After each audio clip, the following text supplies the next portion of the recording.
de libertad, de democracia, de esperanza y de prosperidad. Con la sabiduría de la gente del común les digo que, como nada es para siempre, y ya que la vida no ha de ser tan larga, que por lo menos sea ancha, sea grata y sea digna.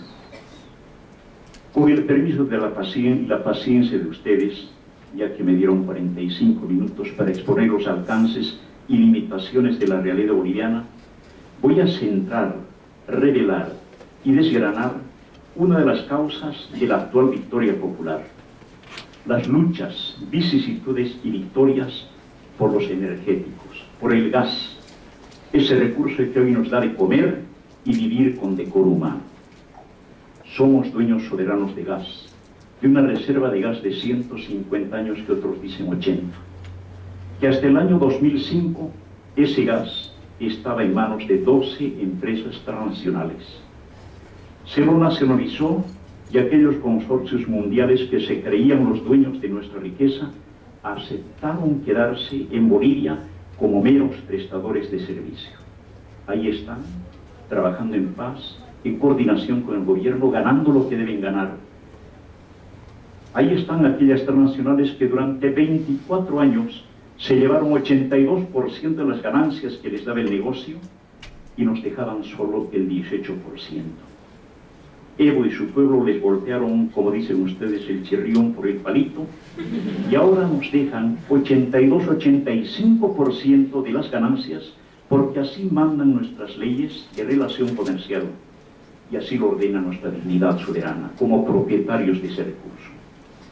La comercialización de nuestros hidrocarburos, según el director general de IPTV, Villegas, nos reportó entre mayo de 2007 y julio de este 2014 un total de 30.700 millones de dólares, de los cuales se pagaron las petroleras 4.790 millones por costos recuperables, es decir, 15%.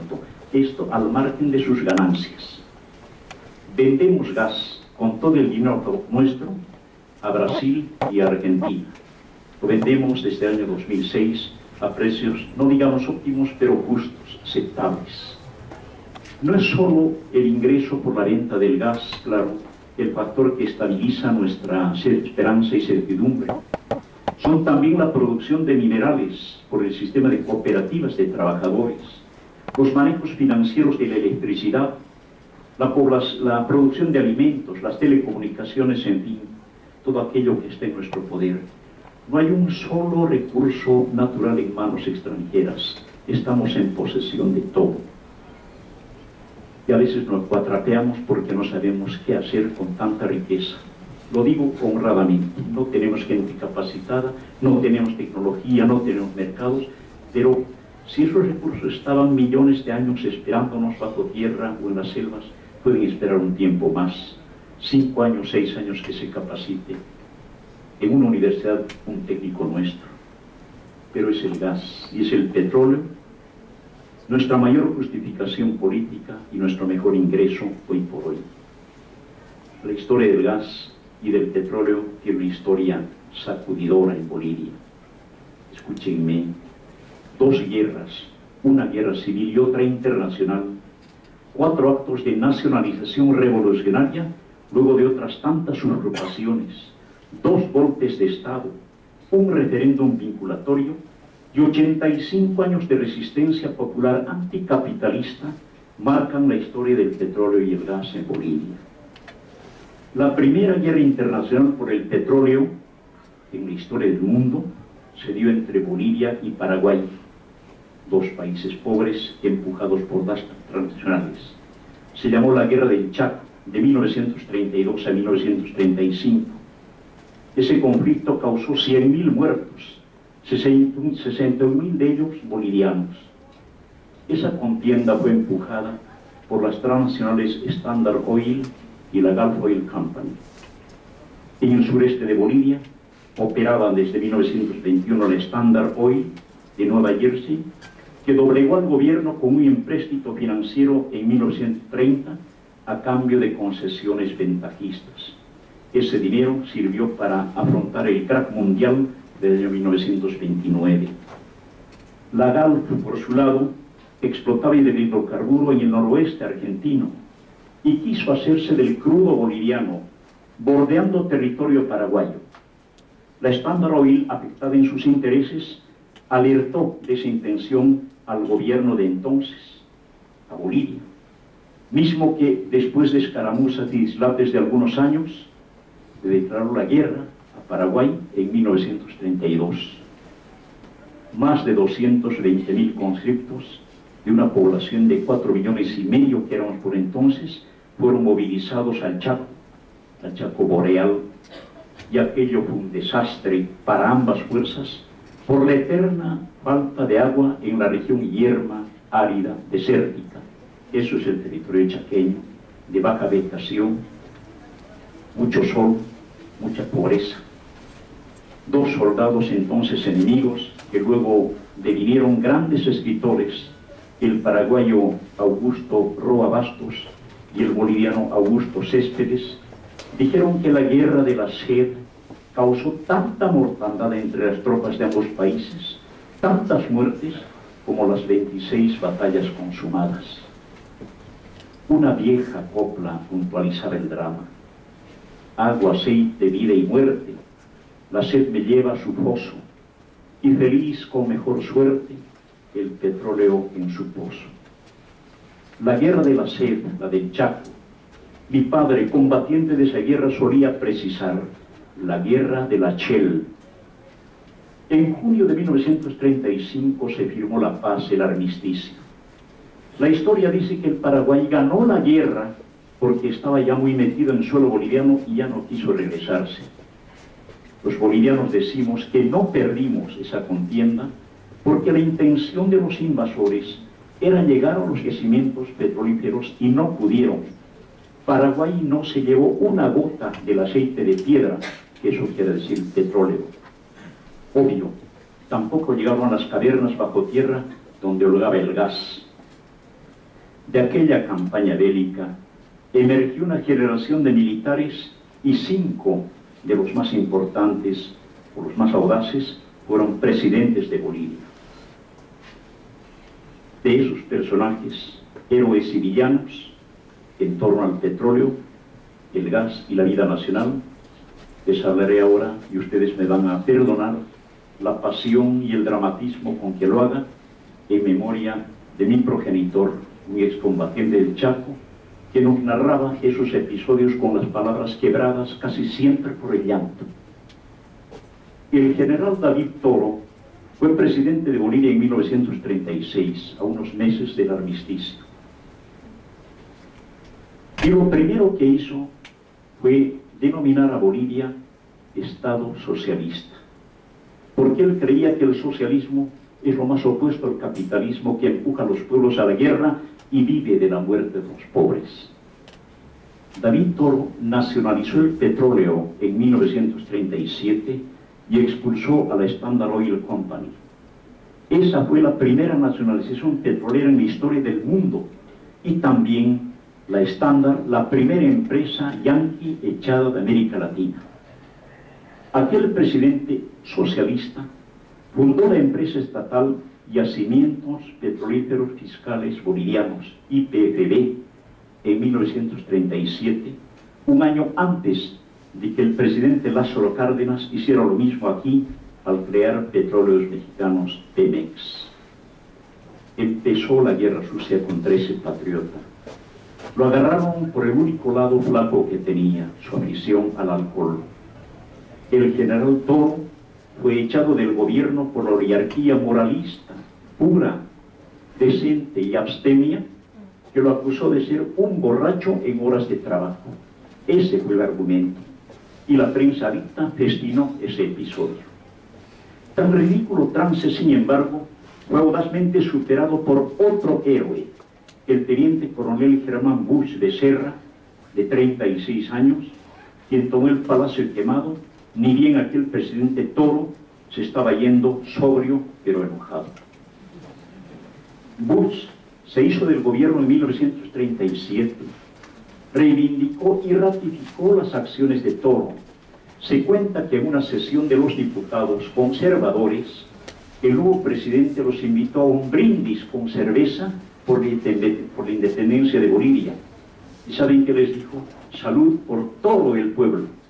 Todo el pueblo. Germán Busch, apodado el Camba, por provenir de la selva veniana, se enfrentó al poder de los consorcios petroleros internacionales y a los empresarios mineros, los dueños coloniales del oro, la plata, el estaño, el cobre. Esos patrones usaron sus influyentes diarios para desacreditarlo.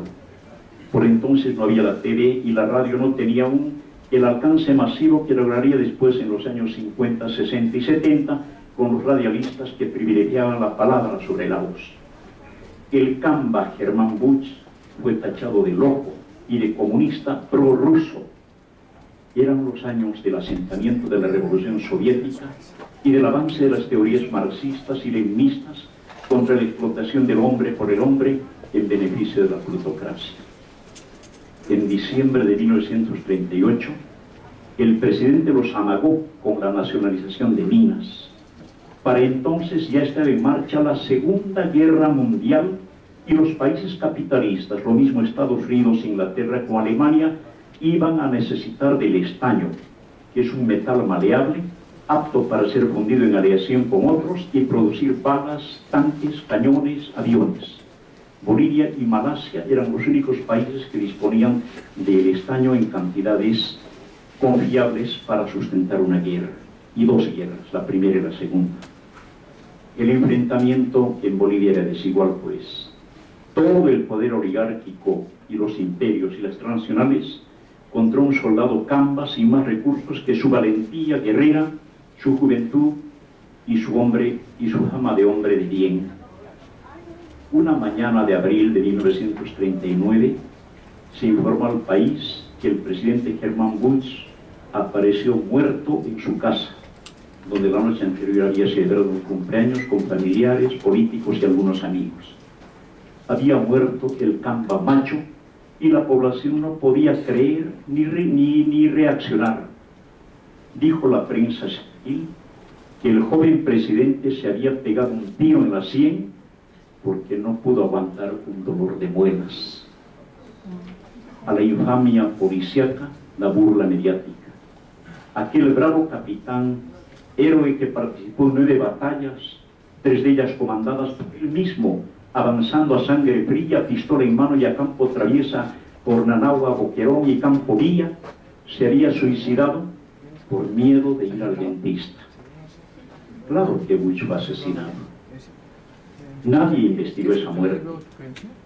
El gobierno fue recapturado de inmediato por la plutocracia y el capitalismo y fue entregado al general Enrique Peñaranda, otro excombatiente de esa guerra, pero en los hechos un pelele patronal que aceptó los empréstitos de Estados Unidos a cambio de venderle el estaño a precios bajos, estrenando la dinámica especuladora de ese juego de la bolsa o la vida capitalista que se conoce con los anglicismos dumping, que es la manipulación del precio según convenga al mercado, y el stockpile, que es la reserva estratégica. Mi país pasó entonces a ser objeto de saqueo y vaciamiento de sus minerales y recursos naturales de nueva cuenta, pese a la resistencia de su clase trabajadora. El feudalismo arremetía con todo y ganó incluso una batalla contra los proletarios cuando el 21 de diciembre de 1942 masacró a 132 mineros manifestantes en una pampa de Yayagua. ¿Saben de qué se acusó a esos mineros?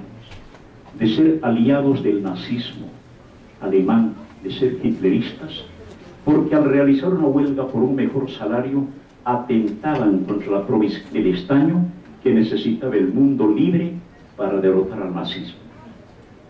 Los mataron pues tachándolos de eso, de hitleristas. Ese dato está registrado en una hemeroteca de México. Lo leí en el archivo del diario Excelsior del día 3 de enero de 1943, es decir, 12 días después de la matanza, cuando las noticias llegaban por telégrafo. Así iba la historia del desastre boliviano, con el presidente Peñaranda, alias el camisa de 11 varas, cuando otro héroe chaqueño, el mayor Gualberto Villarroel, tomó por asalto el gobierno en 1943, en plena Segunda Guerra Mundial, y se enfrentó, leyes en mano y pueblo de pie, a los varones del estaño y a los marajás mestizos del petróleo. Villarroel anunció que iba a rescatar la patria y proteger sus recursos en nombre de los que habían muerto en la guerra y en nombre también de los que estaban siendo asesinados en tiempos de paz. Se proclamó nacionalista y antiimperialista. Dijo que no era enemigo de los ricos, pero que era más amigo de los pobres.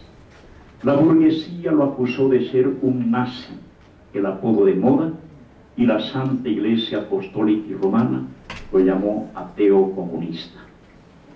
El sábado 21 de julio de 1946, una turba pagada por el gran capital asaltó el Palacio Quemado, la Casa de Gobierno. En la Plaza Murillo se había congregado la burguesía y cientos de universitarios enemigos naturales del nazismo y de Hitler, mal informados obviamente. Entre esos jóvenes de izquierda privaba la creencia de que el presidente Villarroel era en efecto la punta de lanza del nazismo en el país y había que contenerlo. Un comando de matones irrumpió a balazos en el despacho del presidente Villarroel y lo tundió a golpes de palos, laques, patadas y puñetes.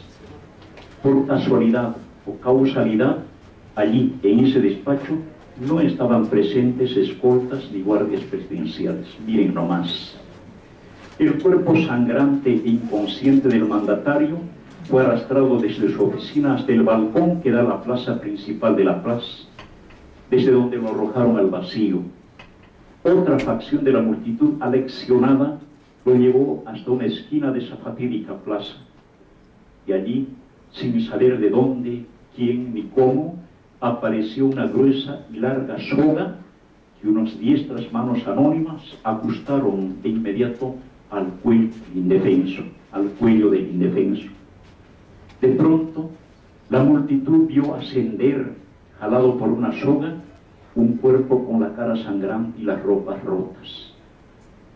El cuerpo ascendió lentamente, izado hasta el tope de un farol de alumbrado público. El presidente Villarroel acabó de morir así, colgado y expuesto a la tarde de la cobardía fascista por varias horas. La turba idiotizada por la iracundia se cayó de improviso ante el siniestro espectáculo. Sin jolgorio ni pesar, la gente comenzó a retirarse cabizbaja y humillada.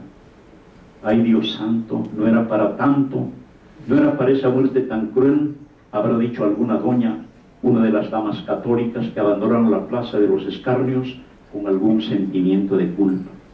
Eso ocurrió el 21 de julio de 1946, les digo, y fue la primera ofrenda mortal de la naciente Guerra Fría contra los revolucionarios y los patriotas de América Latina. El pueblo minero y los indios de Bolivia asimilaron ese hecho con rabia y en silencio. Su presidente nacionalista había sido sacrificado por el gran capital en aras de la trilogía anticomunista ya de moda en esos días: Dios, patria y familia. Los mineros del estaño, que en ese tiempo eran los protagonistas de la historia proletaria y los oferentes del sueldo de Bolivia, decidieron preparar la revancha. Se muere cuando se deja de combatir. El proletariado afrontó 3 sangrientas masacres entre 1947 y 1949. Padeció despidos laborales en masa, sobrevivió al cerco militar en los centros de producción estañera, sus dirigentes fueron desterrados o asesinados, hubo ejecuciones nocturnas y ajustes de cuentas a plena luz del día. Sufrimientos y resistencias populares hasta que llegó el día de ganar las calles, fusil en mano, y derrotar a los que en Bolivia se llamaba la rosca minero-feudal. La triunfante Revolución Nacional del 9 de abril de 1952 reivindicó la memoria y el ejemplo de aquellos militares de avanzada, nacionalizó ahora sí las minas de Patiño, Xochitl y Aramayo, decretó la reforma agraria y potenció a la empresa petrolera fiscal. Eran los días de la euforia y la afirmación de la conciencia patriótica. El pueblo puede cuando el pueblo quiere. Pero, cuando no, cómo no, en noviembre de 1964, la Embajada de Estados Unidos patrocinó un golpe de Estado que derrocó al presidente Paz Estenssoro y cortó el proceso de la Revolución Nacional. El triunfante general René Barrientos, vicepresidente de aquel derrocado, convocó de inmediato, llamó de urgencia a la transnacional Gulf Oil Company para manejar el petróleo, luego de paralizar los trabajos del estatal YPFB. La empresa gringa se benefició en grande y en directo con la explotación del petróleo y colmó de regalos al presidente Barrientos. Entre sus obsequios, en la Navidad de 1965, le dio un helicóptero que después les diré para qué bueno sirvió. Las industrias del capitalismo ya no necesitaban a mediados de los años 60 del estaño. Su prioridad era el petróleo. El tirano Barrientos entregó los recursos energéticos a la inversión extranjera bajo la figura del Código Davenport, una ley que le avalaron las cámaras de senadores y diputados, firmantes de un pacto entre partidos entreguistas. El pueblo en masa se opuso en las calles a esa privatización del energético. El diputado Marcelo Quiroga Santa Cruz abanderó esas luchas y fue perseguido, reprimido y encarcelado. En la polvareda de ese tiempo de resistencia, turbulencia imperialista y esperanza popular, apareció el Che Guevara en Bolivia. Lanzó en febrero de 1967 una guerrilla que, empero, no pudo hacerse popular, no entró en el cuerpo de la reacción boliviana, de la resistencia boliviana, por traiciones de sus aliados inmediatos, la cúpula de los comunistas, y por las tenazas militares de la CIA, el Pentágono y el Fondo Monetario Internacional, asentadas en las Fuerzas Armadas bolivianas y en la policía, que acabaron reventando al Che en octubre de 1967. El Che, nuestro compañero, fue ajusticiado pese a su condición de prisionero de guerra. Voy a abreviar esta historia. Aquel Barrientos murió en abril de 1969 al precipitarse a tierra su helicóptero por causas nunca aclaradas y que a nadie interesó investigar. Pero no fue el pueblo. Se dice que fue la CIA, enterada de un negocio privado del tirano para venderle armas a Israel en su guerra de los 6 días contra el mundo árabe. En octubre de 1970, el general Alfredo Bando Candia tomó el gobierno mediante un golpe de Estado y llamó al héroe socialista Quiroga Santa Cruz para suministro de energía. Obando, el último oficial de Chaco que llegó a ser presidente, renacionalizó el petróleo y expulsó de Bolivia a la Gulf Oil Company. Miren qué juego de ir y venir. Nos duró poco la euforia. Obando fue derribado por los comandantes de las 3 armas del ejército colonizado, pero aquellos 3 presidentes no alcanzaron a sentarse en la silla del mando porque una poderosa huelga de trabajadores indígenas se los opuso en todo el país. Las radioemisoras o alternativas ya jugaron un papel preponderante en esa victoria. Los triunviros, así les decíamos, huyeron por la puerta de calle, se perdieron en el basurero de la historia. El pueblo y un sector progresista de aquel ejército dual y puso entonces en la presidencia a un militar de izquierda, el general Juan José Torres, que consumó algunos actos de reivindicación antiimperialista, como expulsar al Cuerpo de Paz, un supuesto comando evangélico integrado por ex soldados de Vietnam, para labores de penetración y desquiciamiento de la masa indígena boliviana. Sin embargo, Torres también fue derribado a los 9 meses de tratar de avanzar en su proyecto liberador. Contra él se juntaron todas las fuerzas reaccionarias de Bolivia y los ejércitos y empresarios privados de los países vecinos, es decir, Brasil, Argentina, Perú y Paraguay, para consumar el más sangriento golpe militar de que haya memoria en Bolivia. En una sola tarde, el sábado 21 de agosto de 1971, asesinaron en calles, techos y plazas a 246 ciudadanos inermes. En los días siguientes, más de 1000 cayeron presos y luego 18.000 personas optamos en los años siguientes por el destierro para salvar el pellejo. Pisando esa alfombra mojada de sangre, entró al gobierno el general Hugo Banzer y dio inicio en 1971 la doctrina de la seguridad del Estado, que prohijó la aparición de feroces dictaduras en Chile con Pinochet, Argentina de Videla, Brasil, Uruguay, en esos años 70 de la Operación Cóndor. Banzer rehabilitó a las transnacionales del petróleo y el gas, les pidió disculpas por tanto alboroto en Bolivia y les dotó de todas las garantías. Y también inauguró el negocio de narcotráfico oficial. La cocaína boliviana ganó